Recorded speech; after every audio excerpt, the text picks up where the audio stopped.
जब पक्षी आश्रय की तलाश करते हैं, तब बाज बारिश के बादलों को ही चीरकर उनसे ऊपर उड़ान भरता है।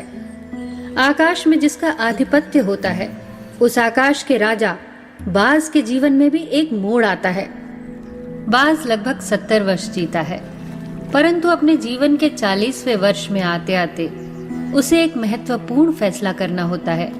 इस अवस्था में उसके शरीर के 3 प्रमुख अंग निष्प्रभावी होने लगते हैं।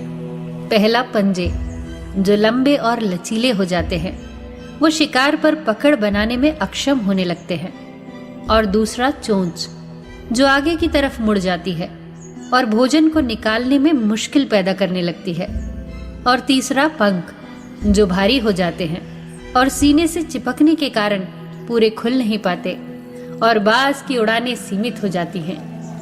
भोजन ढूंढना, भोजन पकड़ना और भोजन को खाना, तीनों प्रक्रियाएं उसके लिए मुश्किल होने लगती हैं। उसके पास 3 ही विकल्प बचते हैं, या तो देह को त्याग कर दे, या अपनी प्रवृत्ति छोड़कर गिद्ध की तरह त्यक्त भोजन पर निर्वाह करे, या फिर स्वयं को पुनर्स्थापित करे आकाश में उड़ते एक राजा की तरह। जहां पहले 2 विकल्प आसान और त्वरित हैं, वहीं तीसरा विकल्प अत्यंत पीड़ादायी और अत्यंत लंबा। पर बाज पीड़ा चुनता है और स्वयं को पुनर्स्थापित करता है। वह किसी ऊंचे पहाड़ पर जाता है, एकांत पर अपना घोंसला बनाता है और तब प्रारंभ करता है ये पूरी पीड़ादायक प्रक्रिया।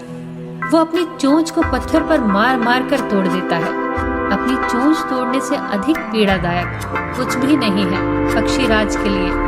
तब वह प्रतीक्षा करता है चोंच के पुनः उग जाने की। उसके बाद वह अपने पंजों को भी उसी प्रकार तोड़ देता है और प्रतीक्षा करता है पंजों के पुनः उग जाने की। नए चोंच और नए पंजे आने के बाद वह अब अपने भारी पंखों को भी एक एक करके नोच डालता है और प्रतीक्षा करता है पंखों के पुनः उग जाने की। 150 दिन की पीड़ा और प्रतीक्षा, और तब उसे मिलती है वही भव्य और ऊंची उड़ान, पहले जैसी ही नहीं। इस पुनर्स्थापना के बाद वो 30 साल और जीता है, ऊर्जा, सम्मान और गरिमा के साथ। दोस्तों, प्रकृति हमें सिखाने बैठी है। पंजे पकड़ का प्रतीक है, चोंच सक्रियता की और पंख कल्पना को स्थापित करते हैं। हम में भी 40 साल की उम्र आते आते इच्छा, सक्रियता और कल्पना तीनों के तीनों कमजोर पड़ने लगते हैं। हमारा व्यक्तित्व ढीला पड़ने लगता है।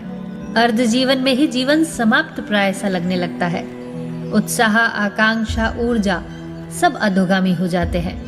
हमारे पास भी कई विकल्प होते हैं, कुछ सरल और त्वरित, कुछ पीड़ादायी। हमें भी अपने जीवन के विवशता भरे अति लचीलेपन को त्याग कर नियंत्रण दिखाना होगा, बाज के पंजों की तरह। हमें भी आलस्य उत्पन्न करने वाली वक्र मानसिकता को त्याग कर ऊर्जस्वित सक्रियता दिखानी होगी, बाज की चोंच की तरह। हमें भी भूतकाल में जकड़े अस्तित्व के भारीपन को त्याग कर कल्पना की उन्मुक्त उड़ानें भरनी होगी, बाज के पंखों की तरह। 150 दिन न सही, पर 1 माह ही बिताया जाए अपने आप को पुनर्स्थापित करने के लिए। जो शरीर और मन से चिपका हुआ है, उसे तोड़ने और नोचने में पीड़ा तो होगी ही, पर तब हम भी बाज की तरह उड़ानें भरने को तैयार होंगे। और इस बार उड़ानें और ऊंची होंगी, और अनुभवी होंगी, और अनंतगामी होंगी।